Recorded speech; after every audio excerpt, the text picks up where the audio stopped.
আসসালামু আলাইকুম। শুরুতেই শুনছেন সংবাদ শিরোনাম।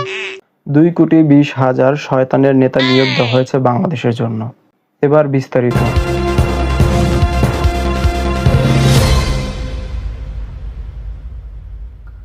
2024-25 শয়তানিক বছরের কার্যক্রমের উপর ভিত্তি করে শয়তানের হেড অফিস থেকে এক বিশেষ বিজ্ঞপ্তি প্রকাশ করা হয়েছে।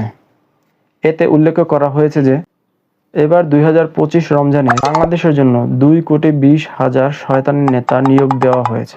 আরও উল্লেখ করা হয়েছে যে গত বছরের কার্যক্ষমতার উপর ভিত্তি করে এই সিদ্ধান্ত নিয়েছেন শয়তানের হেড অফিস থেকে ইবলিশ মহাশয়।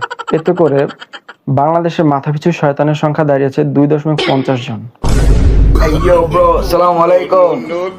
Hey, সংবাদ তো ভালোই আমার নিয়ে